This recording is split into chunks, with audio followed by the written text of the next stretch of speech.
खबर दिन भर में आपका इस्तकबाल है। मैं हूं आपके साथ आपका मेजबान रहीम अहमद खान। नजर डालेंगे देश और दुनिया की तमाम बड़ी खबरों पर। आगाज करेंगे हेडलाइंस के साथ।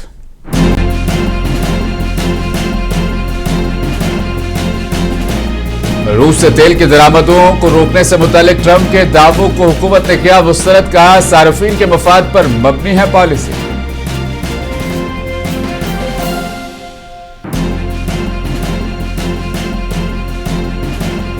गुजरात में बीजेपी हुकूमत के सभी वुज़रा ने इज्तिमाई तौर पर दिया इस्तीफा। कल होगी नई काबीना की अलफबरदारी तकरीब।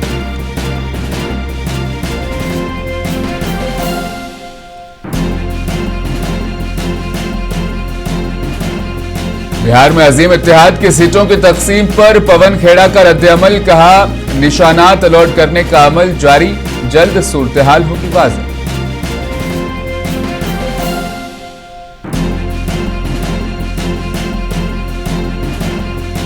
हरियाणा में एएसआई संदीप लाठर की आखिरी रसूमात अदा। रियासती वजीर श्रुति चौधरी ने कहा कि मुतासिरा खानदान को जरूर मिलेगा इंसाफ। हिंदुस्तान की वजारत खारजा ने अमेरिकी सदर डोनाल्ड ट्रंप के उस दावे को मुस्तरद कर दिया कि वज़ीर आज़म मोदी ने रूस से तेल की दरामदों को रोकने का वादा किया था। वजारत खारजा ने वाज़ेह किया कि गैर मुस्तहकम तवानाई की मार्केट में हिंदुस्तान की तेल और गैस की दरामद की पॉलिसियां सिर्फ और सिर्फ सार्फिन के मफादात पर मबनी हैं। वजारत ने इस बात पर जोर दिया कि तवानाई की मुस्तहकम कीमतों और महफूज सप्लाई को यकीनी बनाना हिंदुस्तान की तवानाई की हिकमत अमली के जुड़वा सुतून बने हुए हैं। बयान में इशारा दिया गया कि मौजूदा अमेरिकी इंतजामिया ने तवानाई के ताउन को मजीद गहरा करने में दिलचस्पी जाहिर की है, जिस पर फिलहाल बातचीत जारी है। ट्रंप ने एक दिन पहले दावा किया था कि मोदी ने उन्हें यकीन दहानी कराई है कि हिंदुस्तान रूसी तेल की खरीदारी बंद कर देगा।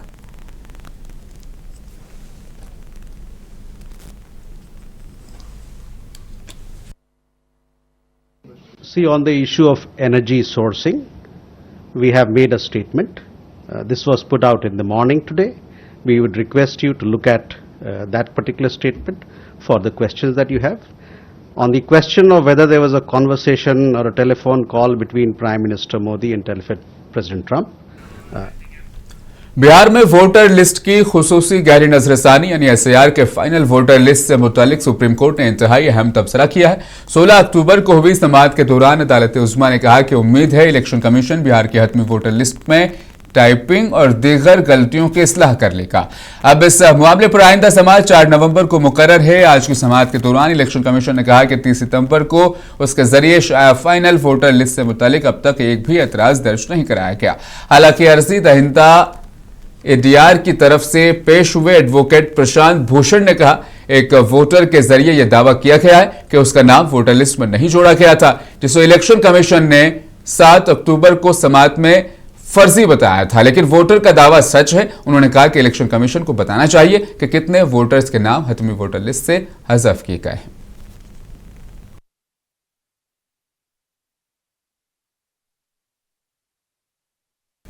गुजरात में बीजेपी हुकूमत के सभी वुज़रा ने इज्तिमाई तौर पर इस्तीफा दे दिया है। सभी 16 वुज़रा ने अपना इस्तीफा वज़ीर आला भूपेंद्र पटेल को सौंपा है, जिसे मंजूर भी कर लिया गया।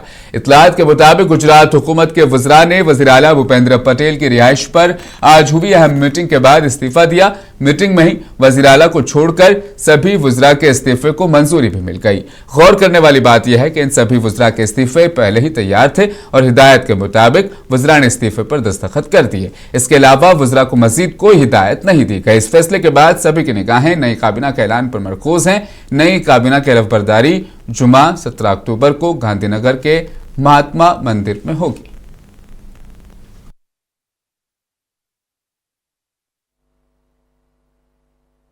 अभी आप सब लोग जो देख रहे हो इस हिसाब से भी और ऑफिशियल तौर पे भी ये जाहिर किया गया है कि 17 तारीख को आदरणीय भूपेंद्र भाई पटेल और ये मंत्रिमंडल का विस्तरण होने जा रहा है और उस हिसाब से उसकी तैयारी है, आज चालू है। नहीं, ऐसा कुछ नहीं है। अभी तो जो मंत्रिमंडल विस्तरण की बात है वो ही है। कितने मंत्री सर नए हो सकते हैं? अरे वो तो हमारा शीर्ष नेतृत्व जो भी पसंद करेगा, जो योजना के अनुसार जो करेंगे उस हिसाब से होगा। केंद्रीय मंत्री से मंत्री वज़ीर-ए-आज़म नरेंद्र मोदी ने आंध्र प्रदेश के कुर्नूल में 13,400 से ज्यादा करोड़ के मुख्तलिफ तरक्याती कामों का वर्चुअल तरीके से संग बुनियाद रखा और इफ्तिताह भी किया। ये मंसूबे सनअत, बिजली की तरसील, सड़कें, रेलवे और दीगर कलीदी शोबों में फैले हुए हैं। इस मौके पर वज़ीर-ए-आज़म मोदी ने एक रैली से भी खिताब किया। इस मौके पर वज़ीर-ए-आज़म मोदी ने कहा कि डबल इंजन की सरकार में अमरावती तरक्की की सिमत गामजन है। साथियों, हमारा आंध्र प्रदेश स्वाभिमान और संस्कृति की धरती है और साथ ही साइंस और इनोवेशन का सेंटर भी है। यहां असीमित संभावनाएं भी है और युवाओं का अनंत सामर्थ्य भी है। आंध्र को अगर जरूरत थी तो सही विजन और सही नेतृत्व की जरूरत थी। आज चंद्रबाबू नायडू गारू और पवन कल्याण गारू के रूप में आंध्र के पास वो विजनरी लीडरशिप भी है और केंद्र सरकार का पूरा सहयोग भी है। पिछले 16 महीनों में बिहार में महागठबंधन में सीटों की तकसीम पर कांग्रेस लीडर पवन खेड़ा ने कहा कि उम्मीदवार अपने कागजात नामजदगी दाखिल कर रहे हैं और सीटों की तकसीम का अमल जारी है। उन्होंने कहा, बहुत अच्छा चल रहा है, निशाना तकसीम किए जा रहे हैं, जिन लोगों ने पर्चा नामजदगी दाखिल करना है वो भी कर रहे हैं। पवन खेड़ा ने मजीद कहा कि बहुत जल्द सारी सूरत-ए-हाल सबके सामने वाज़ेह हो जाएगी। बिना सीट शेयरिंग के फॉर्मूला के थोड़ा ही सिंबल दिया जा रहा है। सीट शेयरिंग का फॉर्मूला होने के बाद ही ना सिंबल दिया जा रहा है कि साहब इस सीट पे हमारी कैंडिडेट होगा, उस पे किसी और गठबंधन के साथी का होगा, तो ऐसे ही ना सिंबल दिया जा रहा है। लेकिन कितने सीटों पे कौन चुनाव लड़ेगा मालूम पड़ जाएगा आपको जल्दी ही। कोई कंफ्यूजन है क्या? कोई कंफ्यूजन नहीं होता। कई बार जरूर होता है कि सबको अपनी अपनी बात रखने का लिए समय चाहिए होता है, तो चर्चा में समय लगता है, बस उतना ही समय लग रहा है जितना चर्चा में लगता है। बिहार असेंबली इंतखाबात के दौरान बीजेपी के अंदर इख्तलाफात खुलकर सामने आने लगे हैं। दरभंगा जिले की अलीनगर असेंबली सीट से पार्टी ने मारूफ लोक गुलकारा मैथिली ठाकुर को उम्मीदवार बनाया है, जिसके बाद बीजेपी के मकामी रहनुमा और तंजीमी अहदेदारों में शदीद नाराजगी देखने को मिल रही है। पार्टी के 7 मंडल सदरों ने एक मुश्तरका बयान जारी करके मैथिली ठाकुर की उम्मीदवारी की सख्त मुखालफत की है और खुलेआम ऐलान किया है कि वो संजय उर्फ पप्पू सिंह के साथ हैं। उन सबका इल्जाम है कि पार्टी ने बरसों से जमीन पर काम करने वाले मुकामी कारकुनान को नजरअंदाज करके एक बैरून उम्मीदवार को टिकट दिया है जो इलाके के मसाइल और अवामी जज्बात से नावाकिफ है। वाज़ेह है कि मैथिली ठाकुर ने महज 2 रोज कबल यानी 14 अक्टूबर को बीजेपी में शमूलियत इख्तियार की थी।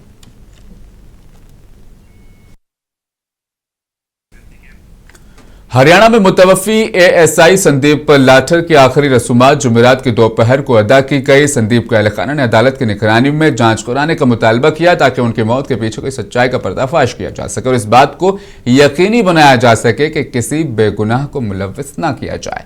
कांग्रेस एमएलए विनेश फोगाट ने भी इस अहलखाना से मुलाकात इस मौके पर की और कहा कि वज़ीर आला उन्हें इंसाफ की फराहमी को यकीनी बनाएंगे। हरियाणा की वजीर श्रुति चौधरी ने कहा कि मुतासिरा खानदान को इंसाफ जरूर मिलेगा।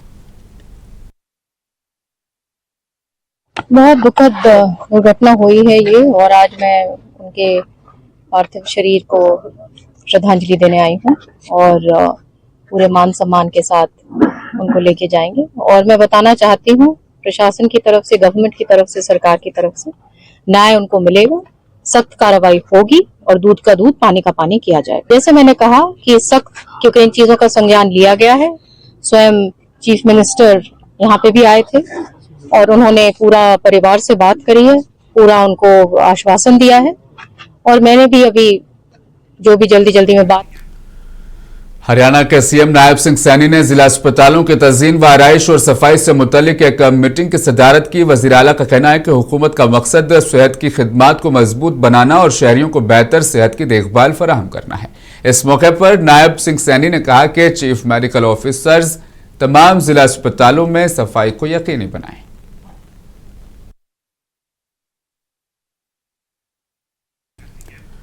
उत्तराखंड के वज़ीर आला पुष्कर सिंह धामी ने खतीमा में एक मेडिकल मोबाइल यूनिट को झंडी दिखाकर रवाना किया है। बताते चले सीएम पुष्कर सिंह धामी ने इस मौके पर यह भी कहा कि रियासत के दूरदराज और नाकाबिल रसाई इलाकों में सेहत की मयारी खिदमात की फराहमी हुकूमत की अवलीन तरजीह है। ये मोबाइल यूनिट पहाड़ी इलाकों में लोगों को उनकी दहलीज पर तिब्बी इमदाद फराहम करेगी, सेहत के निज़ाम को मजीद मजबूत करेगी।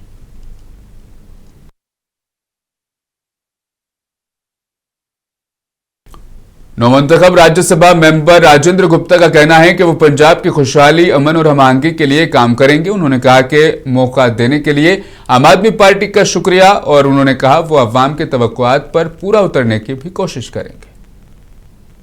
देखिए जी, मैं पहले तो बहुत शुक्रगुजार हूँ पार्टी का भी, पूरी पंजाब लोगों का भी। ये जिम्मेवारी मिली है, इसको निभाने का काम शुरू करेंगे। किस तरीके से पंजाब की प्रॉस्पेरिटी के लिए, पीस के लिए, हार्मनी के लिए काम हो सके, जितना हो सके उतना कर पाएंगे। यही जी कि हमारी स्टेट तरक्की करे और करे, पीस, प्रॉस्पेरिटी, ग्रोथ सबकी हो। That's all.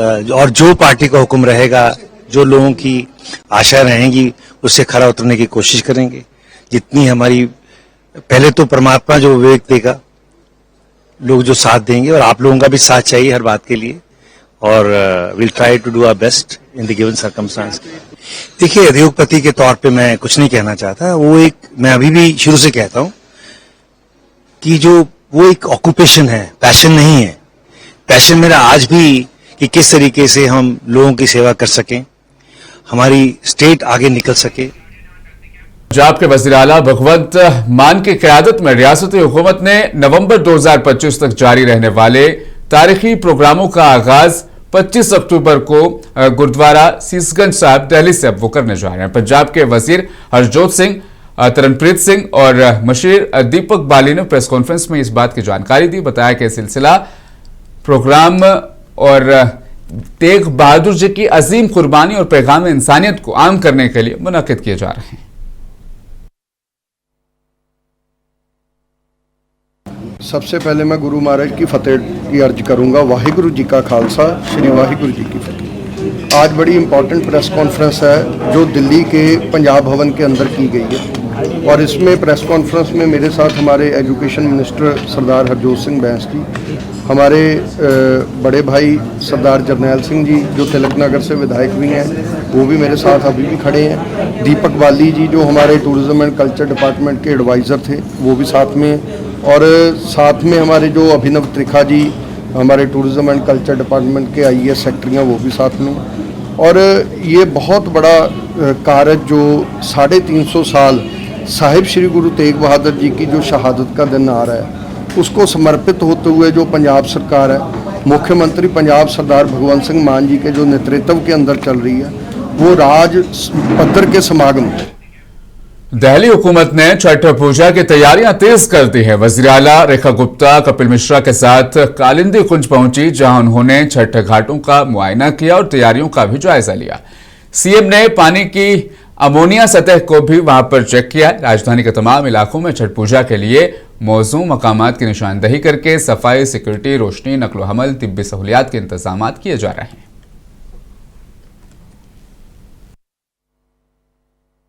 जो हमारे अधिकारियों ने दिखाया है, जिस बात को आपने कहा कि भी कहीं ना कहीं ये जो सॉल्वेंट है, डिफॉर्मर है, ये इसका केमिकल वैल्यू क्या है, ये सारे टेस्टिंग मेजर्स लिखे हुए हैं, जिसमें कि आज का हमारे अमोनिया लेवल क्या है पानी का वो भी दिखा रहा है, और ये DO भी दिखा रहा है कि ये जो पानी है आज वो पानी है जिसमें आपका जल जीव बहुत अच्छे से सरवाइव कर सकते हैं, जबकि पहले एक मच्छर भी पानी में पनप नहीं सकता था। आज ये पूरा का पूरा हमारे जल जीवन के लिए भी उपयुक्त है। इसमें अमोनिया लेवल जो फॉग होता है वो 2 पॉइंट पे होता है, 2 से ऊपर का पॉइंट हो तो आपका अमोनिया लेवल हो तब फॉगिंग बनती है, पर आज 0.2 है।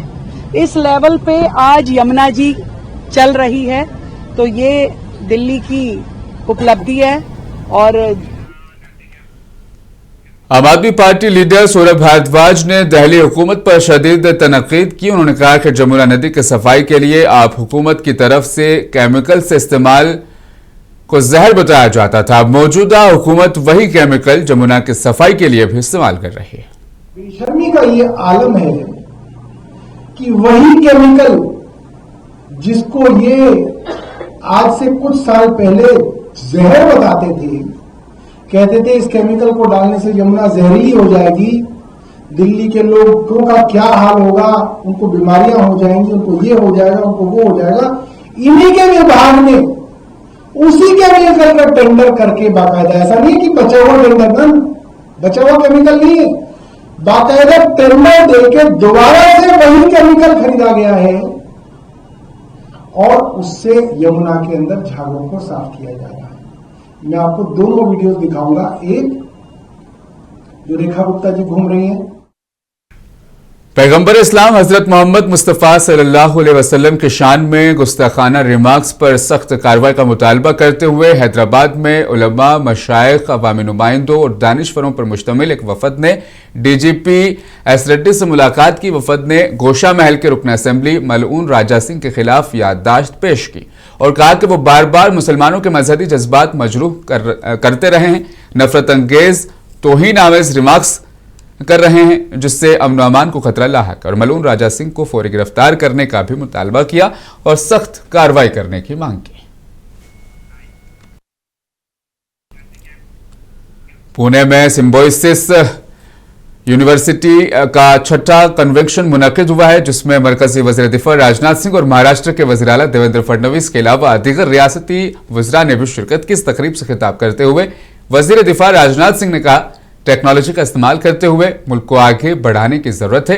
राजनाथ सिंह ने कहा कि मुल्क को साल 2047 तक तरक्की याफ्ता बनाने के मकसद से हर शोबे में काम हो रहा है। उन्होंने स्किल यूनिवर्सिटी के तलबा पर भी जोर दिया कि वो इस मकसद के हुसूल में अपना रोल अदा करें। जैसा कि आप सभी जानते हैं कि हमारा देश अब अमृत काल में प्रवेश कर चुका है। 2047 तक हमने भारत को एक विकसित राष्ट्र बनाने का लक्ष्य रखा है। इसलिए आज के समय में भारत अपने इतिहास के सबसे निर्णायक दौर से गुजर रहा है और मैं यहां उपस्थित सभी नौजवानों से भी ये कहना चाहता हूं, जिस प्रकार भारत का अमृत काल चल रहा है, ठीक उसी प्रकार यहां से निकलने के बाद आप भी अपने। कर्नाटक के वजीर प्रियंक खड़गे ने कहा कि उनके अपने महकमे में बहुत सारे लोग हैं जिन्होंने आरएसएस की 7 साला तकरीबात में शिरकत की है। उन्होंने पहले ही वजह बताओ नोटिस जारी कर दी गई है। उन्होंने कहा कि उनके खिलाफ कार्रवाई भी की जाएगी। रियासती मुलाजमीन को सियासी तंजीमों में हिस्सा लेने से रोकने वाले कवायद की सख्ती से पाबंदी जरूरी है। उन्होंने वजीर आला से आरएसएस की सरगर्मियों में मुलव्विस सरकारी मुलाजमीन के खिलाफ कार्रवाई करने की भी अपील की है। The letter 2013 where Mr. Jagdish Shettar, when he was the CM, says that besides the educational activities and activities that are in the syllabus should be practiced within the government schools and colleges, and no other activities shall be given permission. So what does that make BJP? Anti-RSS? I am also asking the same thing. People go to schools, government colleges, government hostels to study. मरकजी वजीर शोभा कृंतलाजे ने कांग्रेस और प्रियंक खड़गे को तनकीद का निशाना बनाया। उन्होंने कहा कि कांग्रेस आजादी के बाद से ही आरएसएस के पीछे लगी हुई है। आजादी के 1 साल बाद उन्होंने आरएसएस पर पाबंदी लगा दी थी।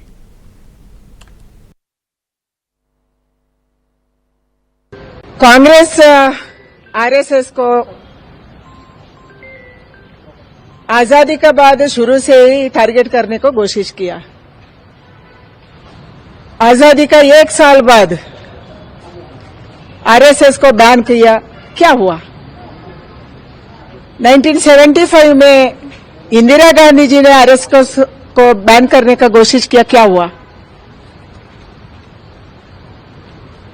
जवाहरलाल नेहरू, इंदिरा गांधी।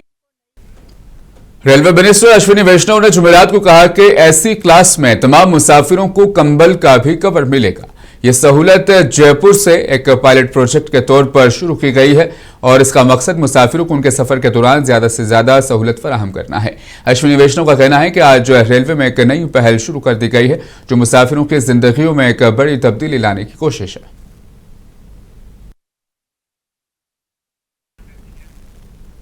शिवसेना यूबीटी के लीडर आनंद दुबे ने उद्धव ठाकरे की जानिब से इंतखाबी शफाफियत और वोटर लिस्ट को दुरुस्त करने के बाद वोटिंग के मुतालबे को सही ठहराया है। आनंद दुबे ने कहा कि जमहूरियत में इंतखाबात काफी अहमियत रखते हैं। 2022 से 2025 अब खत्म होने वाला है। इन 3 वर्षों में चुनाव नहीं हुआ तो इसका मतलब कि अगर 6 महीने में और अगर चुनाव नहीं होगा तो कोई बिजली नहीं गिरेगी। महत्वपूर्ण यह है, लोकतंत्र बचना चाहिए। अगर वोटर लिस्ट में आप धांधली करेंगे, लोकतंत्र में सबसे महत्वपूर्ण होता है चुनाव। अगर चुनाव की प्रक्रिया में ही गड़बड़ियां हैं तो उसका नाम चुनाव क्या रहा? तब तो उसका नाम आप सिलेक्शन कर दीजिए, तब उसका नाम आप बदल दीजिए ना। उद्धव ठाकरे जी यही कह रहे हैं कि महाराष्ट्र में स्थानीय निकाय के जो चुनाव हैं उसमें पारदर्शिता। दिल्ली की जामिया मिलिया इस्लामिया में दिवाली के पेश नजर एक तकरीब का इनेकाद किया गया। तलबा ने दिवाली के मौके पर एक दूसरे को मुबारकबाद पेश की और आपसी इत्तेहाद भाईचारे का पैगाम भी दिया। तकरीब के दौरान मुख्तलिफ सकाफती प्रोग्राम्स भी पेश किए गए जिनमें म्यूजिक, रक्स और दिवाली के पैगाम पर मबनी तकारीर शामिल थी। दिवाली का त्यौहार अब नज़दीक में है, इसी मौके को लेकर जगह जगह प्रोग्राम हो रहा है। दिवाली मिलन का प्रोग्राम का जो एहतमाम हो रहा है, आज यहाँ पर जामिया मिलिया इस्लामिया में भी प्रोग्राम का इनेकाद किया जा रहा है। हम कुछ स्टूडेंट्स हम उनसे बात करते हैं। मैम, आपका नाम? वाफिया फैज़ जी। क्या कहना चाहेंगे आज यहाँ पर जिस तरह से ये दिवाली मिलन का समारोह हो रहा है, तो क्या मैसेज देना चाहेंगे? मेरा मैसेज यही है कि लाइक एज अ रिलीजन जो फेस्टिवल्स है वो सबको एक करता है। We all come together celebrate, और मेरी फैकल्टीज़ में भी ये सारी चीज़ें होती है। सो दैट्स समथिंग जो हम इंटीग्रेट करते हैं एक दूसरे को, और we really enjoy these events. क्या बताना चाहेंगी, क्या ख़ास पैगाम है इस प्रोग्राम को लेकर? ये इतना शानदार प्रोग्राम है दिवाली मिलन का, क्या मैसेज देना चाहेंगे? मेरा मैसेज यही रहेगा कि जितने भी रिलीजियस फेस्टिवल्स जो यूनिवर्सिटीज़ में सेलिब्रेट होते हैं, स्पेशली इन इंडिया, क्योंकि India as a secular state है, तो सारे सेक्युलर बेसिस में ही होने चाहिए। और ये बहुत अच्छा है कि जामिया एक एपिटमी है for secularism and inclusion and all. So it's so nice कि सारे रिलीजियस फेस्टिवल्स यहाँ पे सेलिब्रेट होते हैं जी। तो आगे भी ऐसे प्रोग्राम होते रहने चाहिए जहाँ पर सभी धर्मों के बच्चे शरीक हों, एक अच्छा पैगाम जाए, मैसेज जाए। जी, हम तो यही चाहते हैं कि सारे बच्चे साथ में मिलकर सारे रिलीजियस फेस्टिवल साथ में मनाएं, तभी जाके इंक्लूसिविटी बढ़ती है। आपका नाम क्या है? मेरा नाम आस्था है और मैं फैकल्टी ऑफ लॉ से हूँ। जी, क्या कहना चाहेंगी, कितना शानदार प्रोग्राम है कि इसकी तैयारी काफ़ी पहले से भी चली होगी, तो आपको कितना उत्साह है इसको लेकर, प्रोग्राम को लेकर? बहुत उत्साह है, और हमारे यहाँ तो हर साल ही होता है और सब एक साथ में आते हैं, एक दूसरे को जानते हैं। इनफैक्ट कल्चरल एक्सचेंज भी होता है, और फेस्टिवल का मेन मोटिव ही होता है कि सब एक साथ मिलके खुशियाँ बांटे। और जामिया में तो इवन डाइवर्सिटी बहुत ज़्यादा है, तो हमें सबसे एक दूसरे के साथ में बहुत ज़्यादा टाइम भी स्पेंड करने को मिलता है। तो यस, इट्स ग्रेट। और आज हम यहाँ शामिल हुए हैं दिवाली के कार्यक्रम में। हर साल यहाँ ABVP लेड RKM दिवाली कार्यक्रम आयोजित किया जाता है, जिसमें हर धर्म, हर जाति के लोग शामिल होते हैं और हर्षोल्लास के साथ ये कार्यक्रम मनाते हैं। धन्यवाद। मतलब ये मेरा फर्स्ट ईयर है जामिया में, so this is the first time I am experiencing this, and मतलब it's way better than I expected. सारी रंगोलीज बहुत सुंदर थी, हम डिसाइड नहीं कर पा रहे थे कि like putting a lot of effort in it, like बहुत दिल से वो लोग बना रहे हैं। इट्स नॉट लाइक ऊपर से, they are putting a lot of effort, और वो दिख रहा है उसके अंदर सारा। Representing the culture and the mythology of India, and they are making to witness all that। आप अंदर भी देखेंगे तो लाइक कोई ऐसे नहीं है कि सिर्फ हिंदू बच्चे मना रहे हैं, सब इक्वली इंटरेस्टेड हैं और सेलिब्रेट कर रहे हैं। तो वो चीज़ एक मतलब student unity is very beautifully represented है, तो वो बहुत अच्छा लग रहा है। Not about Hindu Muslim, it's all about festive vibe. Like festival है, क्या है किसका है, नो मैटर, फेस्टिवल है and we all are celebrating it together. Diwali आपसी भाईचारे और प्रेम का एक त्यौहार है जो सभी धर्म के लोग आपस में मिलके इसको मनाते हैं। जैसा कि ये हमारा कैंपस है, ये भी हमारा कैंपस नहीं, कॉलेज नहीं, बल्कि एक हमारा परिवार है, और यहाँ कोई भी धर्म के हों, सब आपस में एक परिवार के जैसे लोग हैं। हम इसलिए यहाँ पर मिलकर आपस में दिवाली का जो प्रोग्राम ये हो रहा है उससे एक संदेश देना चाहते हैं। खबर दिन भर में आज के लिए फिलहाल बस इतना ही। मिलूंगा आपसे इजाजत, आप बने रहें मुंसिफ टीवी के साथ।